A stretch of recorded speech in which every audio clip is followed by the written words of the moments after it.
Good evening, everyone. It's a full house tonight. Thank you all for showing up. I'd like to call this January 23rd meeting of the Bellingham City Council to order. Roll call, please. April Barker. Here. Dan Hamill. Here. Gene Knudsen. Here. Michael Lillequist. Here. Roxanne Murphy. Here. Pinky Vargas. Here. And Terry Borneman is excused. First, a few announcements. The City of Bellingham is hosting a Family Council Day on Monday, February 27th at 7 p.m. at the next regular City Council meeting. While children and families are always welcome to the Bellingham City Council meetings, Family Council Day will provide a child-friendly opportunity for young people to see government in action and speak about issues important to them. Events aim to encourage children's civic participation and to increase their knowledge of how government works. Families are welcome to a meet and greet with refreshments before the meeting starting at 6:15 a.m. Also, p.m. Ambitious. Come for dessert after you have your dinner. Also that same day, Monday, February 27th, at beginning at 7 p.m. in the City Council chambers, we will be holding a public hearing on the topic of removing one side of on-street parking from the west side of Orleans Street from Alabama Street north to Barclay Boulevard, and on the west side of Woburn Street from Alabama south to Iowa Street to allow for marked bicycle lanes, as was recommended in the Bellingham Bicycle Master Plan. Would you please now join me in the Pledge of Allegiance? I pledge allegiance to the flag of the United States of America and to the republic for which it stands, one nation, under God, indivisible, with liberty and justice for all. Thank you. Can you get the public comment? The public comment. We're going to move into the public comment period, which is when people can sign up and have 3 minutes each to speak. Yeah, speak to the City Council. Weren't you going to announce? Yes. Okay, go ahead. For the City Council on any topic of interest.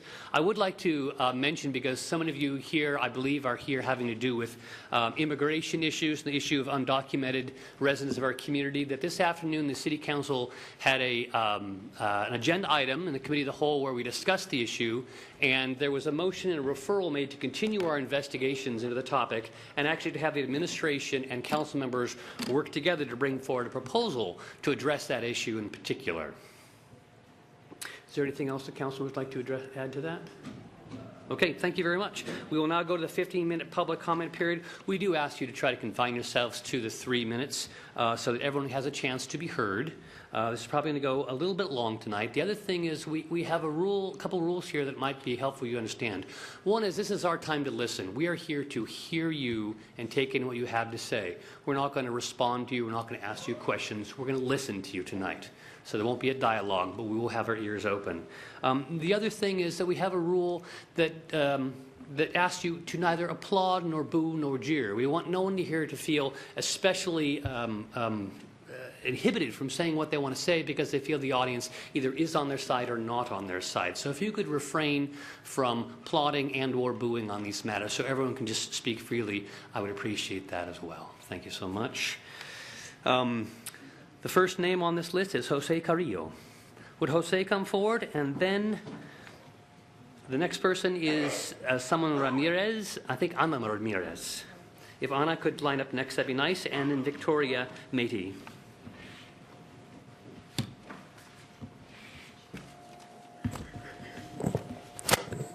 Hello again. My name is Jose Carrillo, and I'm a member of Western Washington University's Boo Group. This weekend, I had the great privilege of attending the Women's March in Bellingham that took place this Saturday. After such a politically divisive year, it was heartwarming to see thousands of Bellingham citizens come together and protest for women's rights, Black Lives Matter, immigrant rights, trans rights, Native rights, and many more causes which need to be fought for. It was also relieving to see people come out and protest against racism, domestic abuse, sexual abuse, Islamophobia, corporate greed, xenophobia, homophobia, and many more positions which our city will not stand for. Some of you may have seen me at the march holding a sign that read, "Make Bellingham a sanctuary city for all human beings." I want to talk a little bit today about what those words on that sign mean to me. Sanctuary means a place of refuge or safety. especially for those who are most vulnerable.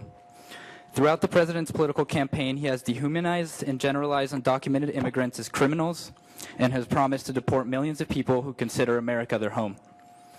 To me, making Bellingham a sanctuary city means that families will be able to live here in peace without needing to worry about being broken apart. To me, making Bellingham a sanctuary city means being able to sit in a classroom and not worry about ICE busting into the room and dragging me out in handcuffs. To me, making Bellingham a sanctuary city means that undocumented immigrants will be able to report crimes to the police without having fear of being questioned about their legal status. To me, making Bellingham a sanctuary city means standing up for what is right despite threats from the federal government. Finally, to me, making Bellingham a sanctuary city means coming out and explicitly saying to these communities, you are welcome here.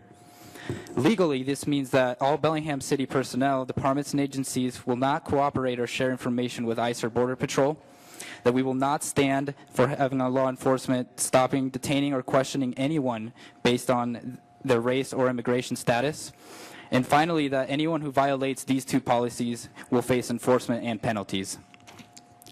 Last time I spoke to the council, I addressed some concerns regarding this issue, including the fact that undocumented immigrants actually help our economy and that there are currently no laws in place that would allow the federal government to defund our city simply because we refuse to cooperate with ICE. But even if we were to lose funding, declaring ourselves a sanctuary city is still the right thing to do. The question that I have for the council today is straightforward. Are you going to be coerced by empty threats of defunding directed at sanctuary cities by our divisive federal administration? Or are you going to stand up for what is right and declare our city of Bellingham a city sanctuary for all human beings? Thank you. Please, again, even if you appreciate what he said, please hold your applause. Next will be Ana Ramirez and Victoria Matey, and then Jen Mason. Okay. My name is Anna Ramirez. I am 18 years old and a member of Western Washington University's Blue Group. I plan to study law, diversity, and justice at Fairhaven College. I came to the U.S. when I was 6 months old and grew up in a small conservative farm town in eastern Washington. The U.S. is all I have ever known, but what am I supposed to do when the only home I've ever known is pushing me out? I first found out I was undocumented when I was a freshman in high school and was invited to study abroad. At the time, I was 14 years old and Deferred Action for Childhood Arrivals, or DACA, had just come out as an executive order under President Obama. I wasn't able to get DACA because at the time I was not 15 years old. Now I'm 18 years old and a freshman in college, but I still do not have work authorization or protection from deportation under DACA. The town where I am from is the kind of place where people call ICE on you if they suspect that you're undocumented. This has caused me to live in constant fear of family separation and being open about my undocumented status. When I lived with my aunt, who lives in California and is the only other family I have in the U.S., I also lived in constant fear because nearby areas were known for constant raids and police with 287G status or Authority for Immigration Enforcement in partnership with ICE. Because of this, I was never sure if every morning I woke up would be the last in this country or if I would still have my family by my side. I never told anyone I was undocumented until I came to Western and joined Blue Group. Even then, I was scared to start going to Blue Group because people would know about my undocumented status. My parents came to the U.S. to give me a better life and a better education. However, I can't obtain that if I have to live in constant fear of deportation, especially with the new administration. My parents' hard work and many sacrifices will be in vain if they are deported, especially because they pay for my education. I am used to living in fear, but I do not want to live that way in Bellingham, which is why I'm here to ask that Bellingham becomes a sanctuary city. Thank you very much. Victoria Matey next, Jen Mason, and after that will be Warren Shea. First, I just want to say, wow, the turnout is really amazing. Thank you all for being here. Again, please. Thank you. So Blue Group wants to extend their gratitude to the community and City Council. A special thank you to all the organizers in the community who have advised us and guided us through all of this. They have dedicated their lives to all this work. Without their support, knowledge, and love, we would not have gotten this far. We extend our gratitude to many of the City Council members who have taken the time to meet with us. April Barker for being consistent, open-minded, and transparent. Terry Bornman for meeting with us and recommending me as the keynote for the MLK event and not getting upset about my actions. Michael Lindquist and Dan Hamill for showing a special interest in this topic and self-educating to understand this cause. And last but not least, all the members of Blue Group who have taken a leadership role to ensure our voices are heard. Our resilience, power, and passion has kept us motivated, and it's safe to say that there is pressure and that people are listening. A little over a week ago, Blue Group started a petition to push for a sanctuary ordinance. The sanctuary ordinance reads as follows. From Blue Group and the community members to the City Council of Bellingham, for the purpose of having City Council members and the mayor actively push for an ordinance which includes the three following things. 1, all city personnel, departments, and agencies are prohibited from and may not use any funds nor resources for cooperating or sharing information with ICE or Border Patrol. Law enforcement may not detain, stop, question, or arrest a person based to any degree on a person's race or immigration status. And 3, violations of these two will face enforcement and penalties. We figured we could maybe get 500 signatures, and we were pushing it. And as of 5 p.m. today, we have come with 1,206 signatures. And we have more to come. And there's more. Trust me, there's more. Seeing the amount of support this got in the greater community was unbelievable. We know many of the people who signed this have a lot to learn about the undocumented community, but morally they knew this was the best decision for the city to take a stance on. Our goal for this petition is greater than helping the undocumented community. Our hope would also be to encompass other marginalized communities that are also being targeted by the current administration. Blue Group has made a commitment to push towards sanctuary, and we will not stop until this happens. This is incredibly urgent, and I need to repeat myself, this is incredibly urgent. If Burien can declare sanctuary, so can Bellingham. We are undocumented, unafraid, unapologetic, and this is the year that no one forgets who the Blue Group is. Thank you. Thank you, Victoria. I'd like you to understand that we often have contentious meetings in here, and even though you may feel like everyone here is in agreement, we have other meetings where there are people on two sides, and we want neither side's voice to feel drowned out by the other side's enthusiasm. So please understand the intent behind the no applause. It's really nice that you have someone here who's speaking for you, and you can appreciate that fact, but please do so more quietly. I would really ask that of you. I forgot to mention one more thing. There is a 3-minute limit. If you hear a beep go off, it actually means you have 30 seconds more to go. So don't let it stop your comments. Keep going. You have a little bit more time. Jen Mason is next, then Warren Shea, followed by Helen Moran. Thank you. My name is Jen Mason, and I'm here tonight in support of the Blue Group. My family and I are here tonight in support of the Blue Group, and to encourage the council to adopt not only an expanded set of sanctuary policies, but also a symbolic name adoption. I understand that policy 417 limits Bellingham Police Department's ability to communicate with ICE and to stop and detain people with regards to documentation status, but I support what our very vocal community has come here tonight to say, which is that's just not enough. I was pleased watching the meeting this afternoon to hear that there will be a work group created, so thank you, Councilmember Hamill, to explore steps moving forward. I hope that the work group will approach this issue with compassion and creativity and move beyond the refrain that I also heard, which seem to say if we just educated people more about what exists, then they'll see that's enough. And I think what everyone here is saying tonight is that we understand what the policies are and they're not enough. I hope that you consider Blue Group's petition. I hope that you look in places like San Francisco, where they do have a policy in place that prohibits use of city funds or resources to assist enforcement of federal immigration law. I hope that you look at National Immigration Law Center for all of their proposed language that exists, and one of those prohibiting city employees from inquiring into the documentation status of any individual or for refusing city services because of documentation. If that is already happening in practice, I would like to see that codified. People are not undocumented only when they're interacting with the police. Finally, the power of adopting the term sanctuary city shouldn't be minimized. The Trump administration is upon us. They've been outright racist and wildly unpredictable, and they are prone to stoking people's already very real fears. People deserve clarity around this issue. I do look forward in the next month to hear the outputs of that work group, and I hope to hear recommendations that are bold and responsive and substantive in protecting children, adults, and students and families here in this community. Thanks.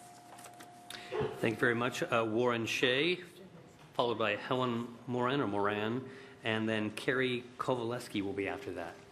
Thank you. Warren. Thanks. Good evening, everybody. Can you hear me okay? Yeah.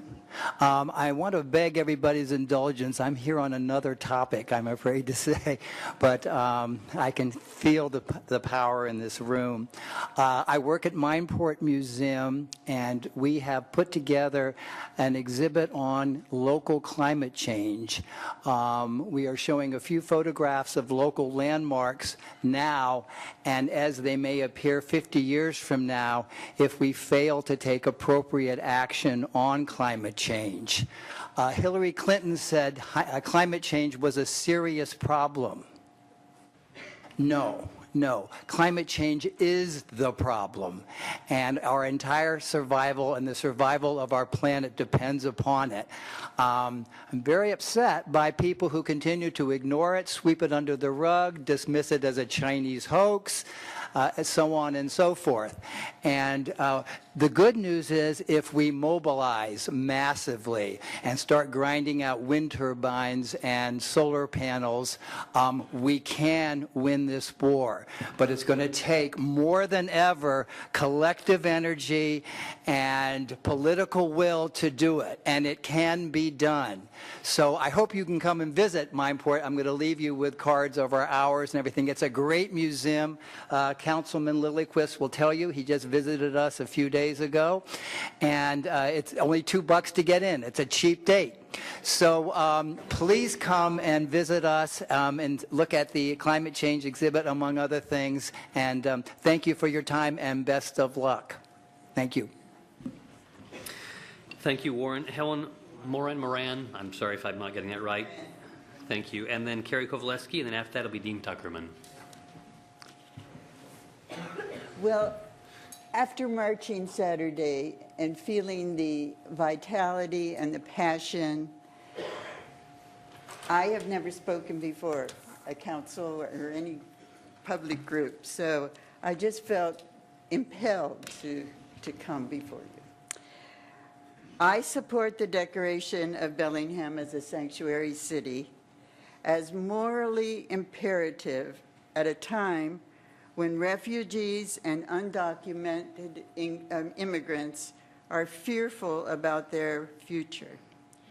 In a democracy and in a progressive and socially responsible city like we aspire to be, I think it's incumbent for leaders to stand up and say, this is what we value.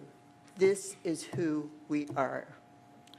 I understand that no local jurisdiction can offer blanket protection to undocumented immigrants, and local law enforcement must still cooperate with federal authorities over criminal activity other than that directed related to immigration. As I understand it, sanctuary cities have enacted policies that shield non-criminal immigrants from deportation and generally limit the scope by which city employees assist the federal immigration and customs enforcement, such as hunting out undocumented immigrants or detaining them for minor crimes. So I appreciate you giving considerable thought to this. Thank you. Thank you, Helen. Carrie Kovaleski, and followed by Dean Tuckerman, and then we'll go on to Mr. Clyde Ford. I gave you guys all packets. I have too much to say and not enough time. What is a sanctuary city? Okay. I want to give you your full 3 minutes. Yeah, if you could just, as soon as the clock's ready, could you just go ahead and state your name and begin again? I have a packet there for you right there, too. Thank you, Mayor. What is a sanctuary city? There is no legal definition of what a sanctuary city is. According to the Center of Immigration Studies, a sanctuary is a jurisdiction that has law, ordinance, policy, practice, or rule that deliberately obstructs immigration enforcement, restricts interaction with federal immigration agencies, or shields illegal aliens from detention. I have provided you a copy of the official report made by the Center of Immigration Studies from December 2016. It is too lengthy to get into the details with the little amount of time I have here, but these studies have disproven the common arguments made by advocates of sanctuary cities. The term sanctuary city paints the illusion of a tranquil city where local officials protect vulnerable people. I ask you, City Council and Mayor Kelly, to be honest with the community and explain to the people that Bellingham cannot afford to declare themselves as a sanctuary city for a multitude of reasons. One, federal funding will be withheld from sanctuary cities. Bellingham depends on federal grant money to fund projects such as street projects, housing grants, and projects for our creeks. Approximately $11.3 million would be lost in federal grant money. That will be put a dent in our local budget. I also have outlined in your copy the financial impact to Western Washington and to state and local law enforcement agencies that I do not have the time to discuss this evening. Number two, sanctuary cities create powerful magnets that attract criminal, illegal aliens in order to evade law enforcement authorities. Thus, crime will increase in our city, and our jail is already full to capacity. Number three, when criminal, illegal aliens are deciding what sanctuary city they want to live in, they would most likely want to come to Bellingham. Bellingham is already an attractive city, being so close to the border, and will even be more so if it becomes a sanctuary city. It makes it easy for criminal, illegal aliens to commit a crime, murder, terrorist attack, and flee across the border. Do you want Bellingham to turn into San Francisco? For example, Kate Steinle, who was, hey. Please. Who was walking on a pier alongside her father on a beautiful sunny day when a bullet shot from an illegal alien fell and killed her. He was deported 5 times with multiple felony convictions, and San Francisco protected this felon by refusing to return custody of the alien to ICE. The release of this criminal alien back into the community caused the death of this innocent, young American girl who had a full life ahead of her. Finally, I want to leave you with this. The term sanctuary city is a misused and deceptive term. I have only highlighted a few examples on how becoming a sanctuary city would negatively impact Bellingham. It is time to use logic and not your heart when it comes to making decisions for the city. Thank you. Thank you, Carrie. So I think this is an example where I'm going to ask you all to take the opportunity to listen to someone who you may not agree with as you would want them to listen to you. Thank you very much. We'll go on with Mr. Dean Tuckerman, followed by Clyde Ford, and then Dr. Larry Estrada. My name is Dean Tuckerman. I live in Bellingham, and I support the sanctuary city immensely. I think the woman that spoke, I was going to pass and let other people speak, but I think I want to answer the woman that just spoke. I think that that the city has been a sanctuary city for war resistors, and I believe for something else. I'm not sure of this. And we didn't lose any funds for that. I think the fact that many cities are going to do it, the government can't cut off every city in the country if every city becomes a sanctuary city, which it seems to be coming.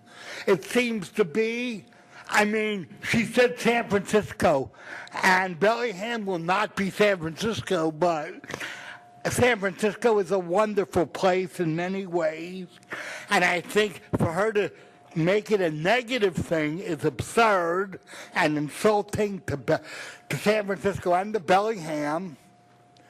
And I think that the idea that sanctuary, that Bellingham is granting sanctuary to individuals who live here, who work, especially individuals who work here, who have worked here, farm workers and others, is very important. And that's that for now. Thank you. Thank you, Dean. Clyde Ford, followed by Dr. Estrada, and then Margaret Hashmi. Mayor Linville, members of the City Council, thank you very much for this opportunity to speak with you this evening. My name is Clyde Ford, and some of you may know that I'm a co-founder of the annual Martin Luther King Jr. Day event here in the city of Bellingham.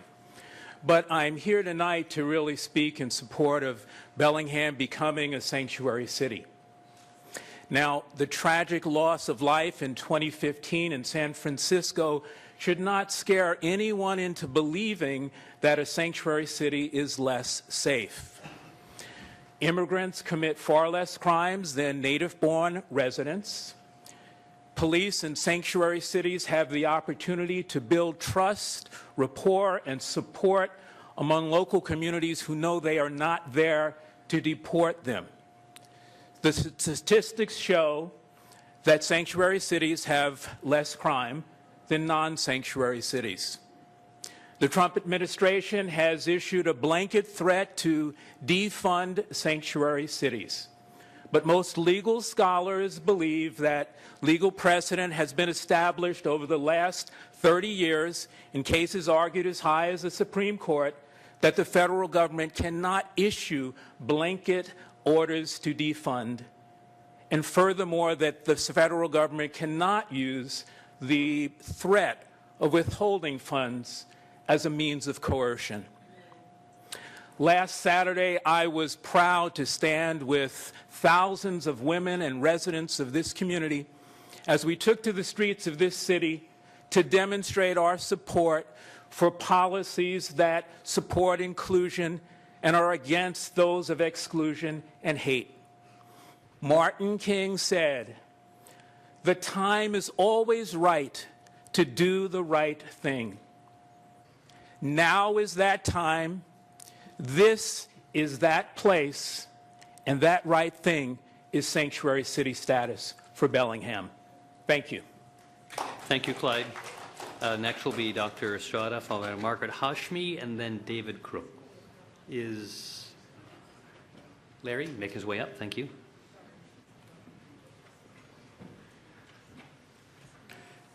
First of all, let me thank Madam Mayor, the City Council for your time, for your attention here tonight, for what I think is probably one of the most important topics that has come up before City Hall.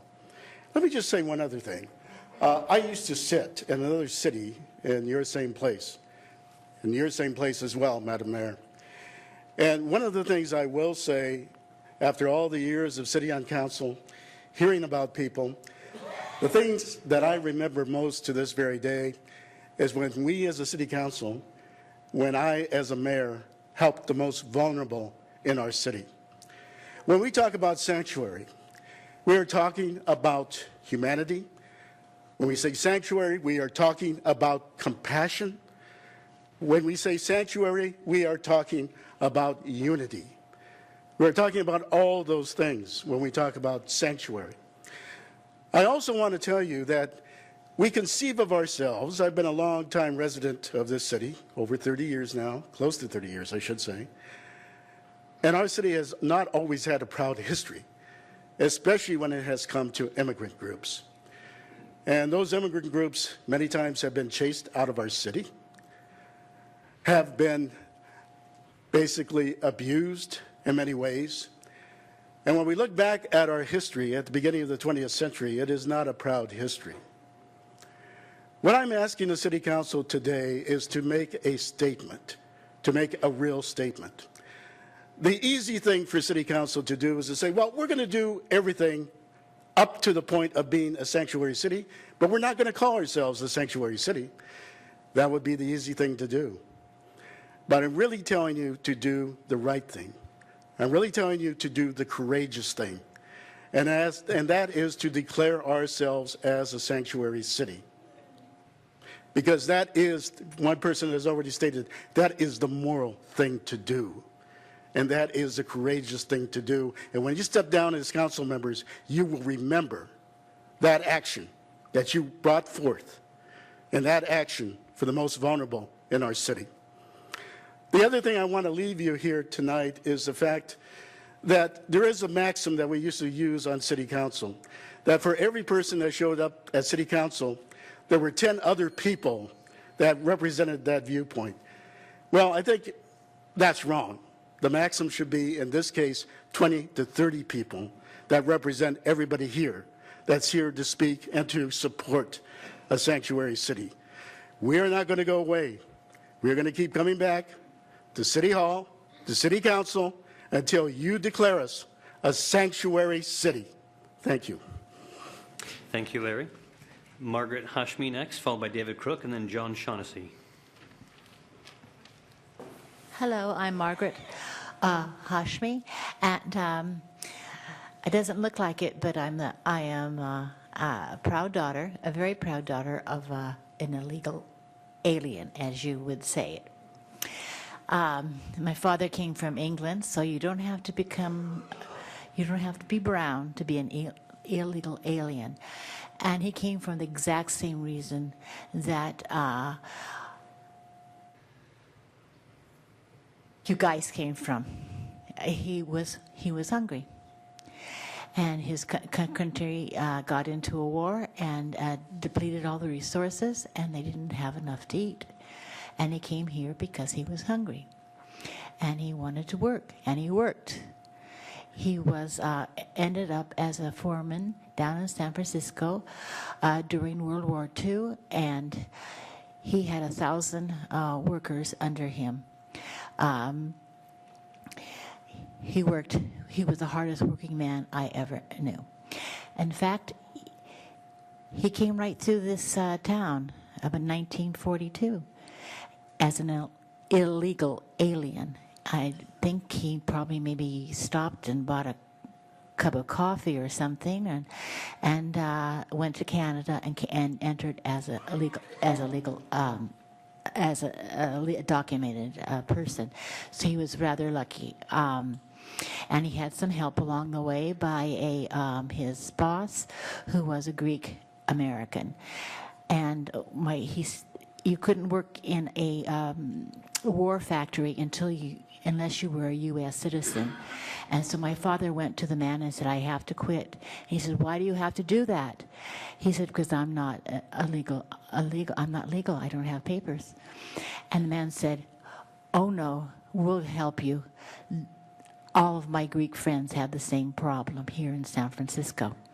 So I wonder, I'm very proud of my father. He figured out how to enter the country. He never broke any laws, and he used all of his abilities to serve the country, paid his taxes, proudly, and thank you very much. Please have a sanctuary city. Thank you, Margaret. Next, we'll hear from David Crook, John Shaughnessy, and then Dwayne Jager will be speaking. Council, my name's David Crook. I'm a lifelong resident of the state of Washington, and I've lived in Bellingham or Ferndale most of my life. I'm here tonight to ask you to take the necessary steps to declare Bellingham a sanctuary city. Bellingham must take a stand. We have to show our nation, our state, our friends, our family, our mentors, and our neighbors who are undocumented immigrants that we acknowledge them and that we value their lives and humanity as our own. I ask you to have the courage to stand against the political rhetoric so full these days of racial intolerance and bigotry, decrying immigrants as somehow less than human. I ask you to have the courage to defy those who would coerce us to abandon our principles through threats to withhold federal funds. Our fellow immigrants are shaken, justifiably. The lives they've built, their sense of safety, the safety of their families, the contributions they've made to our community, their hopes and dreams that are no different than we all have, are now threatened. It's time to stand in solidarity. Declare Bellingham a sanctuary city. Thank you, David. Next will be John Shaughnessy, Dwayne Jaeger, and then Bill Aiken. John? Is John Shaughnessy here? Dwayne, you want to step up, and we'll see if John comes later.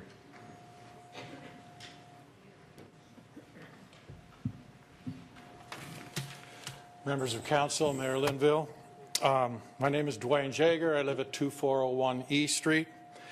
And tonight I'd like you to consider whether you would have provided sanctuary for slaves fleeing the South in the 19th century. I wonder what you would have done in the 1940s when they were rounding up Japanese immigrants and sending them to concentration camps.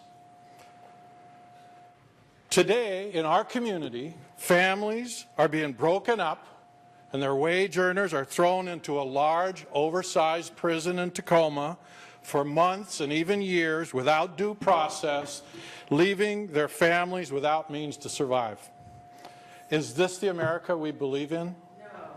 Would we stand for this if they were white and middle class, if they lived next door, if they spoke unaccented American English? Let's be perfectly clear. Our national immigration policy is an institutionalized form of racism. Our immigration policy was not created for Canadians and Europeans. The Tacoma prison is not full of white people. Instead of providing our much-needed farm workers with a path to citizenship, we use them and abuse them.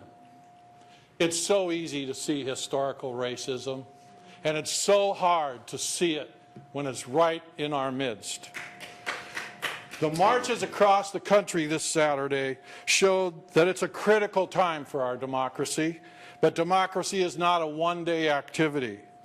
It takes courage and the willingness to resist injustice every day in every way. This is not a time to listen to those who tell us to play it safe. It's not a time to say it's not in my job description. It's not a time to say it's someone else's responsibility. It's not a time to fear retaliation. If the federal government has the audacity to retaliate, we will be joined by cities like Seattle and San Francisco and Los Angeles and Chicago and New York, and this issue will be on the front page of every newspaper where it should be, and we will win. It's time to proudly say, not in my hometown, not in Bellingham will we quietly accept an immoral policy and pretend it doesn't hurt all of us. One of the signs in the last Saturday's march said, "All are welcome here." If you believe this, you must join cities across this country and declare Bellingham a sanctuary city for our undocumented neighbors. If you take that stand, if you follow your conscience, you will encourage others to do the same. Don't wait for somebody else. We're the change we're waiting for. Thank you, Dwayne. Please, everyone, you're doing such a great job of listening. John, is John Shaughnessy here after all? Okay, we're going to skip Mr. Shaughnessy. We'll go on to Bill Aiken, followed by Janet Marino.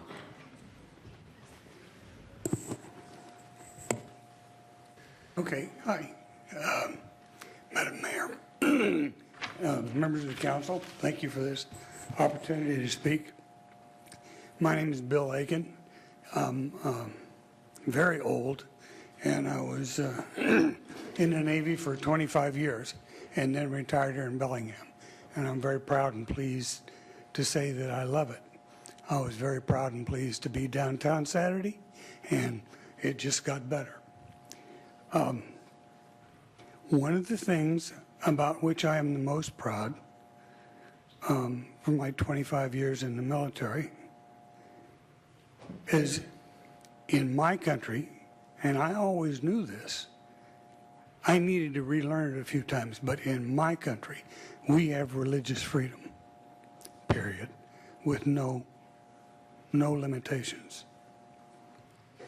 I have always also been very proud of the fact that I hung around with a bunch of people who understood the meaning of courage and integrity. I can say clearly that our immigration policy has been stated very clearly and on public display for over a decade. It's inscribed on the Statue of Liberty. And it says, "Give me your tired, your poor, your huddled masses, yearning to breathe free, the wretched refuse of your teeming shore. Send these, the homeless, tempest-tossed, to me. I lift my lamp beside the golden door." Thank you. Thank you, Bill. Next, Janet Marino, and then I'm going to take a guess at this one. Honey Dobbs, and then Elliot Glasser. Thanks. My name is Janet Marino, and I serve on the board at the Whatcom Peace and Justice Center, and I have been in Bellingham for 23 years. I just want to start off by saying that no human being is an illegal alien, and that if corporations and capital can cross borders, then humans can too. I'm here tonight to support Bellingham becoming a sanctuary city. I've been up here a lot in the last couple of years. I've sat across from most of you on various issues, sometimes on the same side, sometimes on opposing sides, and I think that you know my heart on this, and I think I actually know a lot of your hearts on this, and I want to encourage you to do everything within your means to make this come to fruition, and I'm going to be here every time until you do. I had the good fortune of having Victoria Matei as an intern at the Whatcom Peace and Justice Center while she was a student at Whatcom Community College. At 40 years old, I think she is my first friend who is an undocumented person in the city of Bellingham. And her family and the families of the Blue Group may have come to the United States to seek a better life, but it's my life that's been enriched by them being here. And so I hope that you go forward with this. Anything that I can do to be of service in that, I'd like to. And thank you, everyone, for being here tonight. Thank you, Janet. Then Honey, and I'm not sure of your last name, Honey, if you're still here. Honey Dubes. Okay, if Honey's not here, we can come back to it. Elliot Glasser or Glaser, and then Kay Sardo will come after Elliot. Is Elliot here? Yes. Okay. Elliot, there actually is a microphone up at that far corner. If you stand there, you have to press the button until the red light comes on, and then we should be able to hear you. Let me check it first. No. Hold it until it goes red.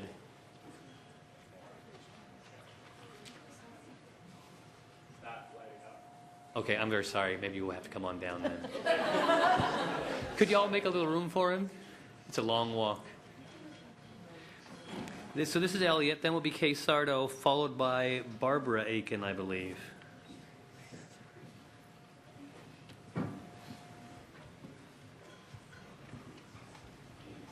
I feel bad for that because I didn't have a whole lot to say. My name is Elliot Glasser. I've lived in Bellingham my entire life. I'm a proud resident, and I'm here to support the Blue Group and the petition for Bellingham to become a sanctuary city. I feel this is absolutely necessary and just so important. I've always been proud of this city, and I've always felt like it's a very progressive bubble that we all live in, and I think sometimes we take that for granted. But just because of the political climate now, the new government coming in, we need to take a firm action here. We need to make a statement, not only to the people who live in this community, to let them know that they are valued and respected and appreciated, but to everybody else who lives in this community who does not feel that way. If you live in Bellingham, we need to say, this is how we treat each other. This is who we are. This is what Bellingham is. It's a place of progress and love and understanding, and not hatred and fear. And people are afraid. I think it was best said earlier tonight, just that, Madam Mayor, we do understand the policies in place, but they are not enough. People are very afraid, and we need more action than that. So thank you. Thank you very much, Elliot.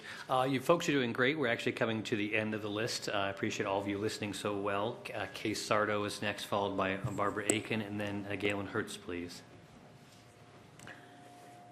Thank you for letting this time happen together. As many of you know, I'm Kay Sardo. I live at 510 South State Street in Bellingham, where I've paid taxes since 1995. I'm here with a kind of a bureaucratic thought about this issue, which I think is so the right time to have happen. I'm here to join others in requesting that ordinances limiting policing to public safety and criminal investigation and not acting as federal agents be reviewed and approved by you, in addition to the other issues that you're dealing with. As a lifelong worker and administrator of federal programs, I understand that the threat of losing federal dollars for human services and education programs may impact your decisions. In fact, when I came from New York City, where I was assistant commissioner under 3 mayors, administering refugee, homeless, and literacy programs, to be the executive director of the Opportunity Council, none of our federal programs, including energy assistance and Head Start, could be funded through Whatcom County. We received all of our federal dollars through Washington State, then through Island County, because Whatcom County would or could not manage it. All I'm saying is that federal grants go to the states, and they're to be distributed and not to municipalities. Unless Washington State loses the federal grants, there's very little chance that Bellingham ordinances will impact either way on funding or for human services or education. Over my 50 years of public service across the U.S., and under 6 presidents, and the shifting rules regarding utilization of appropriations, not to mention immigration, my experience has been that the cost benefit when local communities take on either prediction or interpretation of federal rules, it costs them. Let's be sure the burden of interpreting and enforcing constantly changing immigration rules is not placed on our local police, including responding to ICE requests to hold people who've done nothing wrong here. We can't afford it. Peace. Thank you, Kay. Next is Barbara Aiken, followed by Galen Hertz, and then Ann Richardson. My name is Barbara Aiken, and I'm not used to speaking in public. Our current president started talking about undocumented immigrants to this country coming from south of the border as rapists and drug dealers, and some of them were maybe nice people. And he said, we want immigrants, but we want the right immigrants. I don't know that my grandparents were the right immigrants when they came to this country. They came because they were hungry. I believe that's why immigrants come now. And I believe that we, as a city, have a duty to protect them. Thank you. Thank you, Barbara. Galen Hertz, followed by Ann Richardson, and then Kelly Krieger will be after that. Hello, my name is Galen Hertz. I'm the Western Washington University Associated Students Local Issues Coordinator. Dear Council, I ask that you listen to the vast majority of speakers before me, follow the leadership of the Blue Group, and make Bellingham a sanctuary city. I was happy to hear that a work group with city council members was formed earlier today to produce a potential resolution or ordinance. I ask that the work group take direction from the Blue Group and the undocumented community here so that the process produces a policy that works for the people it affects. This is sound policy making, and it's necessary. Making Bellingham sanctuary city will do a world of good. Please take swift action. Thank you. Thank you very much, Galen. Ann Richardson, followed by Kelly Krieger, and then the last person signed up is Brooke Yolanda. Is Ann Richardson here? Ann? Thank you. Good evening. I'm a citizen, I'm a resident of Bellingham, and I'm also here this evening representing the Women Democrats of Whatcom, and we'd like you to know that we are in support of Bellingham becoming a sanctuary city.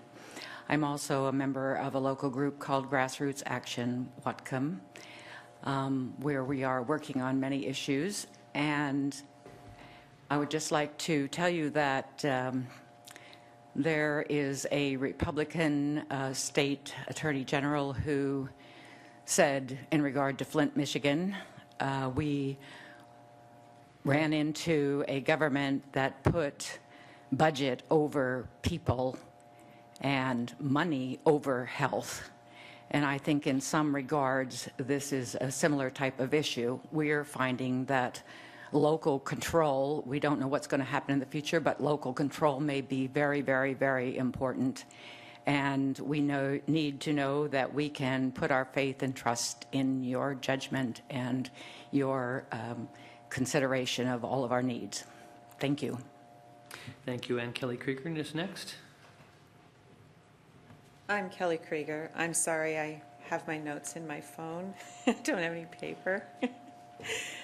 First of all, I want to thank the council for considering this issue. I think it's really important to consider. I'm happy to see you're spending your time considering it. And I also want to thank the Blue Group for pushing us all on this issue. It's amazing to see you guys here. We are all immigrants. Most of us are immigrants. Over the last weekend, I had the great privilege of attending the real inauguration in Washington, D.C. on Saturday, as I marched with hundreds and thousands of other people of all genders, all ages, all skin colors, in support of civil rights. I don't think I can be quiet anymore while we don't support them in our community. It's time to join progressive cities around the country. Portland, Seattle, New York, Washington, D.C., Austin, Denver, and many others have proclaimed themselves explicitly to be sanctuary cities. It's time for us. Giving us an identity as a sanctuary city makes an important statement about our city and its attitudes and values towards inclusivity. As the agenda of our new nation and administration begins, it's important to all our citizens to have a sanctuary designation in place. This is critical that we act on this now. We need to take a stand against the actions by our federal government. This is going to be serious. The newly created work group is a really important first step. I was following some of the discussion this afternoon, and I think that's a big, important step. I'm not a patient person, and I don't necessarily always understand how the council works, but this is the third meeting I've been to on this topic, and I'm just wondering where we're going and when we're going to get there. I think it's critical. Thank you. Thank you, Kelly. And then Brooke Yolanda, if I've said your name right. It's Yolanda. Hi, my name's Brooke, and most of the people here that have spoken said all of my main points much more eloquently than I could. But I want to bring up a more specific demographic that we need to consider that makes a good example of why not only do we need to strengthen protection for undocumented immigrants, but we also need to publicly and proudly declare ourselves a sanctuary city. I know that it has been brought up that a lot of our policies are similar to the policies that we're requesting, and that our law enforcement already doesn't actively work to deport our citizens, but most civically engaged citizens don't know that. And you know who definitely doesn't know that are the the low-income, undocumented women who often can't read English and find themselves in abusive situations and are afraid to call the police because they're afraid that either they will be deported or the main breadwinner for their family will be deported. And we need to reach out to these people and say publicly and proudly that they are welcome here, that we want to help them, we do not want to deport them, and that they should feel safe in accessing the law enforcement services that should be available to every member of our community and not just the ones that are here with the right papers. Thank you. Thank you very much, everyone. We set aside 15 minutes for public comment. We've gone 45 minutes, but I think it was worth our trouble. We're now going to bring the public comment period to a close, if that's okay with the council, and we're now going to begin our regular council committee meetings. That means we'll be hearing reports one by one from each of the committees on things that were considered and possibly take action on them. Michael, could you just announce when we'll be bringing this back? Yeah, so the motion this afternoon was to direct the administration to work with 3 selected members of the City Council to bring forward action items for the City Council to work on at our first meeting in February, if I'm correct? At our first meeting in February, and that will include outlines of things that we can do. I would also encourage you to look at this afternoon's work session. As some people said, the city is already doing a fair amount, but I think we've heard a message from some people that that isn't enough. But I still think it would be really good if everyone figured out just what we were doing and how close or how far you felt the city is to where you would like us to be. Does that sound good to you? Okay. So we're going to go on with the regular City Council meetings, if you all don't mind. Do you want to take a brief recess? Why don't we go ahead and take a brief 5-minute recess? You're invited to stay if you'd like, or you may file out.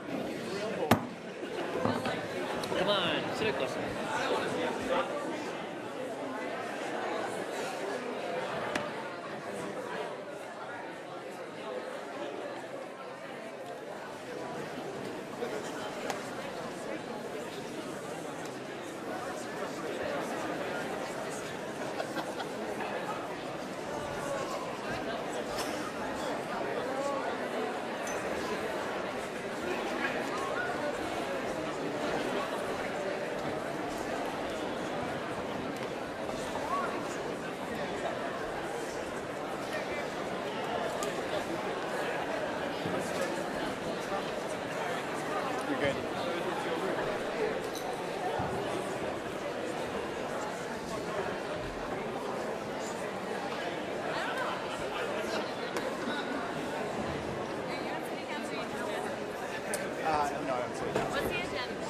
What's the agenda for tonight?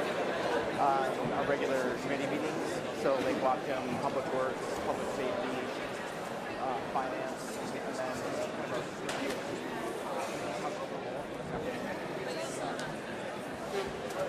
yeah.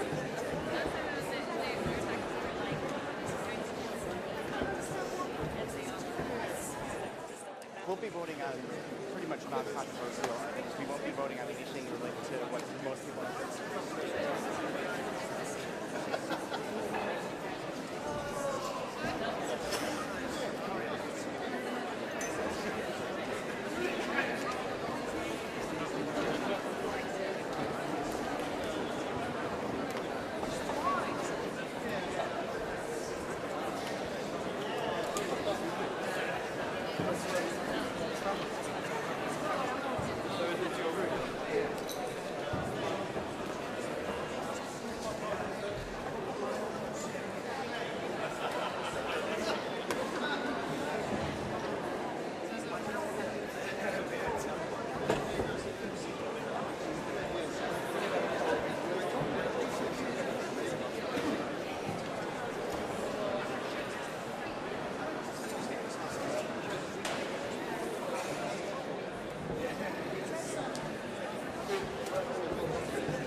I'd like to bring back to order the Bellingham City Council meeting. We'll go ahead and close that door, hopefully. Thank you. So we'll go ahead and resume the regular City Council meeting, which is our reports from our standing committees. The first committee to report is Public Works and Public Safety, which this morning was chaired by Gene Knutson. Thank you, Mr. President. This morning we had 3 items. The first item is a bid award for Bellingham Federal Building renovation. The project consists of renovation, historic restoration of the lobby and other minor improvements to the federal building, including demolition, abatement, construction, interior finishes, and mechanical plumbing and electrical upgrades. The city received 2 bids, which were publicly opened on November 16, 2016. The apparent low bidder, Jensen Lee Construction, did not meet the experience-based qualifications established for the projects.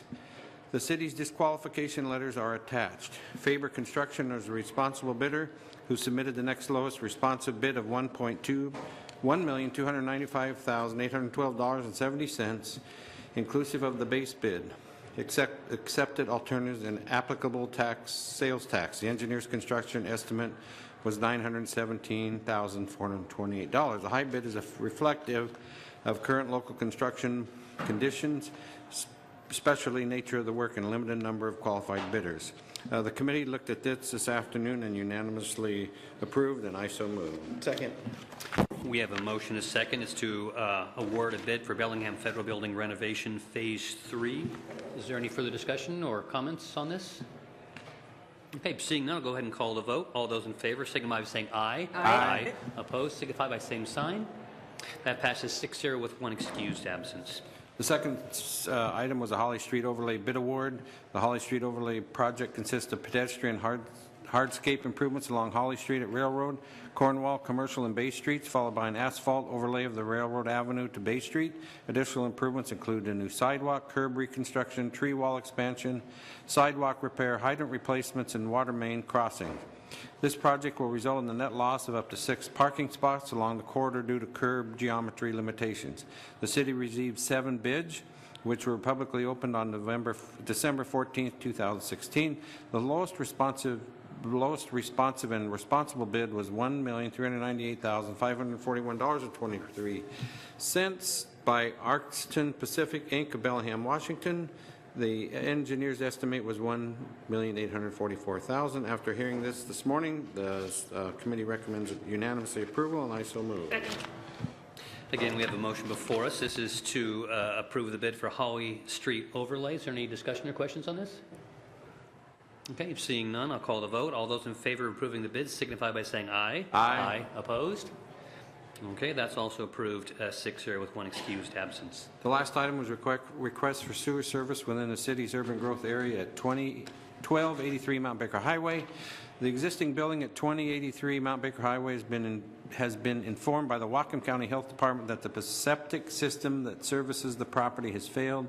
They are requesting to enter into contract with the City of Bellingham for retail sewer service as allowed under Bellingham Municipal Code, Section 15.36. The committee unanimously approved this afternoon, and I so move. Second. We have a motion before us. Is there any discussion or questions on this issue? Okay, seeing none, I'll call the vote. All those in favor of approving requested sewer service within the city's urban growth areas on the Mount Baker Highway signify by saying aye. Aye. Opposed? Okay, that passes unanimously 6-0 with 1 excused absence. The next committee was planning, which was also chaired by Gene. The next item for planning, one item is consideration of request to add new comprehensive plan amendment to docket for review. In November 2016, the City Council established the list or docket of amendment proposals that will be reviewed in 2017. The City's Parks and Recreation Department has submitted a request to add an amendment to approved 2017 docket. The proposed amendment would revise the comprehensive plan and zoning designations for the new Cordata Community Park, properly located in the Cordata neighborhood. Bellingham Municipal Code Section 21.10.150B1 C gives the City Council the authority to add proposals to the approved docket at any point during the year. This afternoon, the committee will recommend approval unanimously, and I so move. Second. Okay, we have a motion before us. Is there any further discussion of a request to docket a new comprehensive plan amendment? All those in favor signify by saying aye. Aye. Opposed? Okay, that passes 6-0 with one excuse. And the committee. Absence. Great. The next committee is Finance and Personnel, which is chaired by Councilmember Roxanne Murphy. Finance and Personnel had one agenda item, an ordinance reinstating the medical services officer position in the fire department. This position is being reinstated, thankfully, because so many people voted in support of the county EMS levy. It's a good position within the fire department. The committee recommended approval, and I so move. Second. We have a motion before us. Is there any further discussion or questions on this? Seeing none, all those in favor of approving the budget ordinance to reinstate a medical services officer in the fire department signify by saying aye. Aye. Opposed? That passes 6-0 with one excused absence. End of committee. Great, thanks, Roxanne. And the next committee was the Lake Whatcom Reservoir and Natural Resources Committee, whose chair is Dan Hamill. Thank you. We had one item before us this afternoon. This was an interlocal agreement with Whatcom County establishing the general structure, roles, and responsibilities for the revised homeowner incentive program.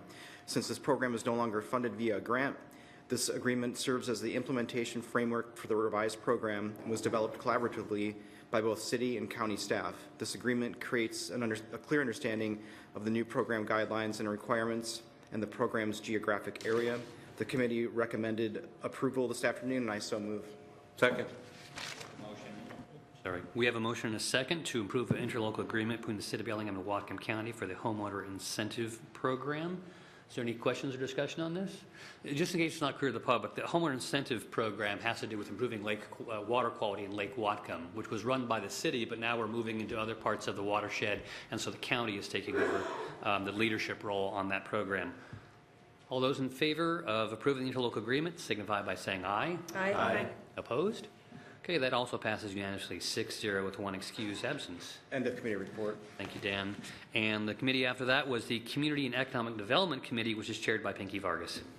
Thank you, Mr. President. We had one item in front of us today. We had a presentation regarding the improvements to the rules and procedures for approving special events.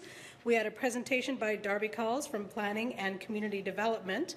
And if anybody has any interest in this actual in doing events here in the city or how we're doing events, I'd encourage you to look online at the packet and the entire proposal. This is very, very well laid out in regards to giving people guidance on how to do events and what it takes and what our rules and regulations are going to be. One of the things that I really wanted to commend the committee on, or the Planning and Community Development, was they started with input from the community and from the events community around what wasn't working, what was working, and this should bring more predictability and consistency to how we do events, what it's going to cost, and what it's going to take to put them on. So this was for information only, but I encourage anyone who wants to have any input in this draft that is in here to please contact our Planning and Community Development Department, and we will be submitting an ordinance soon, as soon as we get this draft all worked out and everybody's had an opportunity to say anything. Any committee? Okay, thank you, Pinky. The final committee is the Committee of the Whole. We met this afternoon and we discussed 3 items. The first item was the annual report from our hearing examiner. The hearing examiner presents a report annually. She does a lot of the technical and legal judicial reviews for the city when there's disputed matters. And in her report, she identified a couple of issues which she suggested the city council and the administration may want to consider as changes or improvements to our procedures. One had to do with street vacations, and another one had to do with, here we go, the language for conditional uses. Both of those matters we asked the administration to look into, to evaluate her considerations, maybe bring them forward. There's an additional question about the possible language on our SEPA process, again, very technical, and we asked legal staff to check to make sure that how the code is written is how it was intended to, and that it reflects our policy choices. So there was no other action beside to that. The second item was a discussion of the Salary Commission. Earlier this year, the council asked the staff to draft an ordinance establishing a salary commission, independent commission of citizens. That independent commission, if approved, would then evaluate and set the salaries for all elected officials. That's the council, the mayor, and our municipal court judge. The final approval of that formation of the commission was not taken. That final action is actually scheduled to be taken this evening, later this evening. During the committee meeting, some members spoke in favor of finalizing formation of the committee, and other members spoke in favor of not approving the commission and taking on the task ourselves. No action and no recommendation was taken at that time. The third action was a discussion of the local impact of federal immigration enforcement. That's basically the discussion about whether or not the city needs to change or improve or beef up its policies in handling how we, as a local government authority, do or do not handle federal immigration law, how we do or do not cooperate or not cooperate with federal regulations on that matter.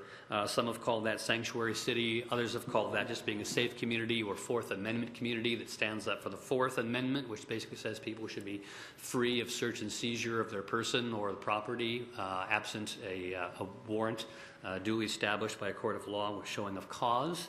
The discussion was at times technical and legal, and it was based in part upon a memo presented by our policy analyst. We did not reach any conclusions, but we did, several of us express, I think, as a body, what we wanted to see happen in terms of assuring our community what our values are around how we serve our citizens and what we see as our primary obligations for public safety. The motion made this afternoon by Dan Hamill and approved unanimously by the council was to create a working group with 3 city council members working with key members of the administration to bring forward, at I believe the first meeting in February, some proposals for possible actions that the city council can take to further that issue along. I know some people expressed a little bit of frustration that there's urgency on this issue. I understand that, but I, for one, am appreciating the fact that we're taking time to understand fully all the ramifications of what we have in place and what we don't have in place and what we could do. I don't know if there are any council members who want to make any further comments on that issue. Okay, thank you very much. Yes, Roxanne. I just really wanted to thank everybody who's been coming to our meetings and conveying your interest in this, because your input is desperately needed. We do appreciate it, and we thank you for your voices. Anybody else? Okay, we'll move on to approval of minutes. I believe we have one set of minutes to approve from our last meeting on January 9th. I have one. Do we have one? The 4th is also to be approved. Is that true? I had both of them, but I... Move approval? Is that a motion for approval of both the 4th and the 9th? Second. We have a motion to approve 2 sets of minutes, both from our meeting on the 9th and on the 4th. All those in favor of approving the minutes signify by saying aye. Aye. Opposed? That passes 6-0 with 1 admission. Old and new business. I think I'd like to start out by saying this afternoon, I began discussing an item under old and new business, and the way I presented it made it sound like it was actually something that occurred to me. It was actually Pinky Vargas's idea, and so I'd actually like to pass it to Pinky to actually begin the discussion on this topic. Well, we all work together. So one of the things that has been kind of going on a little bit lately is around the Bellingham flag. And we wanted to give you an update and let you know where our process is around adopting the Bellingham flag. We did get our city attorney, Peter Raffato, to do some research for us in regards to the legal basis and what our restrictions are, etc. So some of the concerns would be, if we adopted it officially, is we did not follow the correct process, and that's a very valid concern. Also, what are the costs going to be incurred about us changing to a flag that we didn't create, and all of the things that might be, all the implications that might come with that in regards to the cost. So these are very valid concerns. So Peter did some research, and we actually are not held by any kind of regulation whatsoever around what we want to do with the flag. So if if we do choose to adopt it, we don't have to put it on any of our literature or change everything around. We can do that either slowly or we can do that as an option. It is not something we would be forced to do if we chose to do it. The other thing he looked in is the intellectual property of the flag, because it was not created by the city, but created by a constituent. So Peter met with Bradley, the designer, and he gave over all of, very gleefully said, you can have this intellectual property if you choose to do this and adopt this as your flag. So with that, we have the choices of either to adopt it as our unofficial flag or as our official flag.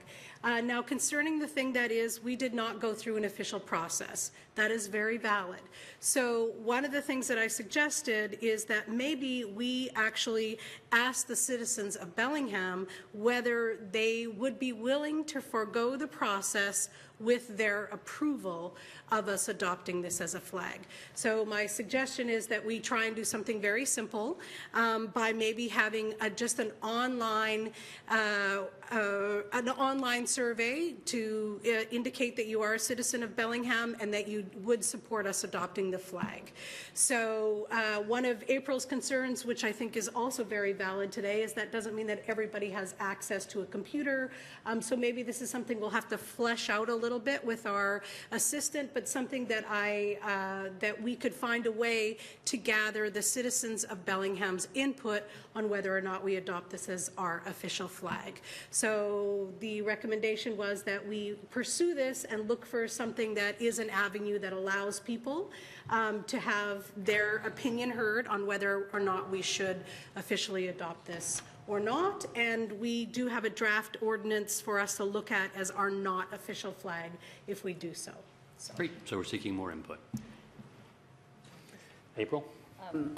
I just wanted to, I know you're using the word citizen, citizens of Bellingham, and I think I said we're all learning. constituents, or did I say citizens? We're all learning right now, and I'm always thankful when somebody's willing to let me know. I think I mentioned one time we were trying to help the community of, I think I used, I can't even remember the word that I used because I've corrected it so much, but a constituent was willing to tell me that I wasn't using the proper terminology. So I think you're saying that any person that lives within Bellingham or outside of that wants to give us some feedback is welcome to. Is that correct? Thank you. And we need to pay attention to our vernacular. Yeah, thank you. Anything else on old and new? Gene? Yeah, since you did a mea culpa, I'll do one too.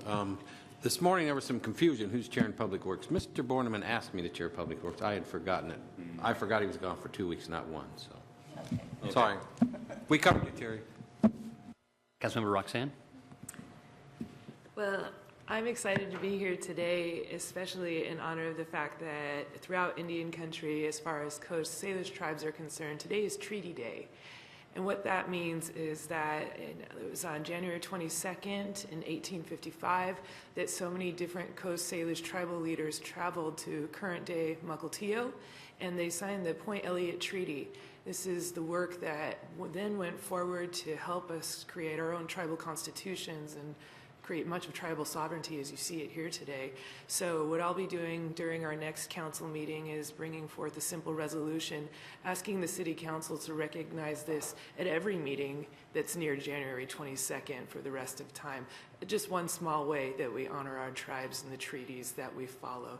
And I will never forget that this Treaty Day was spent listening to fellow Indigenous people advocating for what they'd like to see out of this city. Haishka. Thank you for that reminder. Anybody else under old and new? Dan? In my remarks this afternoon regarding the GRACE program, the Ground Level Response and Coordinated Engagement Program, I forgot to mention that I did travel to the city of Shoreline and Everett 2 weeks ago, and I wanted to thank the city of Shoreline and the city of Shoreline Police Department and the city of Everett for hosting me and providing some information related to that program. April? So today after council, I got to go to our first official language exchange meeting that we had set up, and I wanted to thank the Whatcom Community Foundation who put out a call for Project Neighborly grants and was fortunate with me and another neighborhood member to get one of those grants. It was really a project to give people access to monies so that they could make spaces for all of us to come together and have conversations with people you might not normally. And I did mention this at the march. It's unfortunate, but we have grown in a way that we have segregated ourselves. And it's something that we really need to take a look at here in Bellingham and our zoning and the ways that we've chosen to live. But in the meantime, this Project Neighborly whole thing, I think it's been really great. And what we did was a language exchange. So today we had 80 people from Birchwood and Alderwood neighborhood come together. Native English speakers and non-native English speakers had dinner and tried to learn each other's language. It was really fun, and we're going to do it for 7 more weeks. But I hope this comes around again, and I hope all of you will consider different ways that you could apply for a grant and find different ways to create spaces where I think if we understood each other a little bit better, we might be a little bit more reasonable when we talk about things like housing and accessibility and parks. I think that would work out a lot better, so please consider. Thank you, April. Pinky? Thank you, Michael. So one thing I wanted to do is recognize that we did have a Women's March here in Bellingham. I'm sure everybody's probably aware of it, but I wanted to make sure that we took an opportunity to thank all the people who organized this event. It was all volunteers, and they did it with heart and love, and I really want to say thank you for making it happen.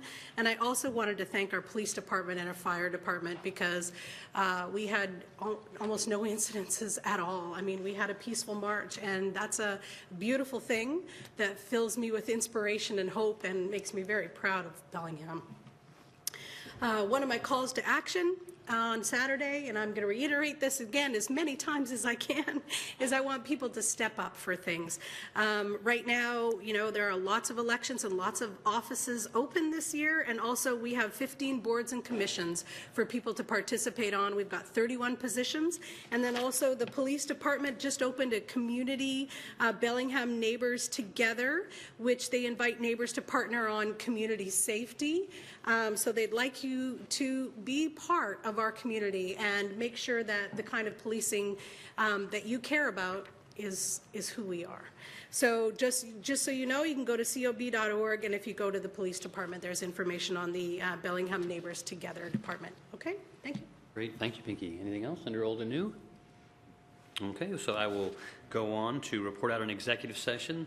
This afternoon we had an executive session. It was a litigation matter, Curtis Parrott versus the City of Bellingham et al. Staff provided us with information on a litigation matter. And at this time, I would entertain a motion to authorize the mayor to engage outside legal services in this case in order to assist the city's attorney's office in representing the city and the city's defendants. So moved. Second. So we have a motion before us to authorize the mayor to engage outside legal services in the matter of Curtis Parrott v. City of Bellingham. Any discussion? All those in favor of the motion signify by saying aye. Aye. Opposed? That passes 6-0 with one excused absence. Mayor's report. Your turn. Okay, I actually want to give a report tonight. We're not too late. I want to just thank all the organizers and participants Saturday in the march. One of the things that I found most inspiring is that my granddaughter and her friend wanted to come with me. So here you have two 14-year-olds who are getting their first taste of what demonstrations and activism mean. And I was very proud of them, and they got into the middle of that group all by themselves, and they came back. I was really happy. Well, I couldn't go with them because of my foot. So I am very hopeful that our community will continue to express itself in the positive way that Pinky and others have mentioned, and let our community know what we as elected officials stand for, and let them know we support treating everybody in our community with equity and dignity, and we'll probably have a lot of opportunities to do that. Secondly, Jack Louse and I, presented a proclamation to the WWU women's soccer team for winning their national championship. Sometimes Western, because it's such a good academic school, some of the athletic things that they do kind of get forgotten, which is just the opposite of some universities and colleges. So we're really proud of the women soccer players, and they've had other national championships at the university, and we usually acknowledge when that happens. Paul, you want to come up? Sure. We did another proclamation on the 317th anniversary of the last Cascadia sub-abduction zone earthquake, 317 years ago. And sometimes I think people wonder what emergency management does and why we're pushing individuals to be very prepared themselves because of the timing of the last big earthquake. So, Paul, why don't you just say a couple things about what we're asking citizens to do? Yeah, absolutely. So just kind of a fun thing to do. We have our regular... Paul, could you introduce yourself? Absolutely. Sorry about that. It's my only second time being here. So, I am Paul Gazdick. I'm the City of Bellingham's emergency manager. So I wrote the proclamation. I was going to try to do it last year, but we got kind of caught up in the big exercise that we had in June. So this is just kind of a fun thing for us to do out of our office, as well as partnering with the mayor. We are trying to continue to get out information and make people aware that this is, something that will happen here, whether it's the subduction zone earthquake, whether it's some localized fault lines that will impact our supply chain and everyday life. So this week at all of the city fire departments, there is a prepare for the unexpected, bewhatcomeready.org.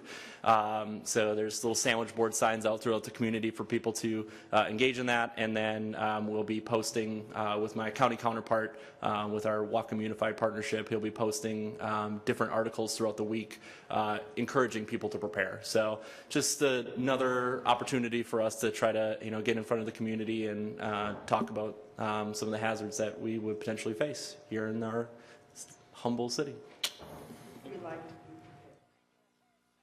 Any questions for Paul? Thank you very much. Appreciate it. And one more award. This is kind of fun today. The Government Finance Officers Association awarded an Achievement for Excellence Award to our finance department. So I just wanted to publicly thank Brian Henshaw. Are you here, Brian? He's hiding. He's downstairs watching us. Brian. Yeah, working. Anyway, Brian Henshaw and Angela Martin and the entire finance office, they do a very good job of making sure that our annual report is comprehensive and done well. And then also, this award is the highest form of recognition for municipal government accounting. So, everybody has a job to do in the city, and we're recognized quite often for our staff doing their jobs well. And I just wanted to make sure that didn't go unnoticed. Then for information, I think they're all information. Yep. I have some appointments that I'm making. Robert Hendricks and Isaac Post to the Citizens Transportation Advisory Group. Reappointment of Caitlin Upshaw to the Parks and Recreation Advisory Board. Reappointment of Ken Levinson and Mary Welsh to the Bellingham-Whatcom County Commission Against Domestic Violence. And reappointment of Kelly Hart to the Tourism Commission. So I think that Pinky's point about having a lot of opportunities for our citizens to kind of start at a less intense level and finding out about government and how it works, it is an opportunity that we have, and we're looking at appointments all the time. So with that, I'm done. Any questions for the mayor? Okay, consent agenda. Approval. Was there a second? I'll second. Thank you. Okay. All those in favor of approving the consent agenda signify by saying aye. Aye. Opposed? That passes 6-0 with one excused absence. We're now on to final consideration of ordinances.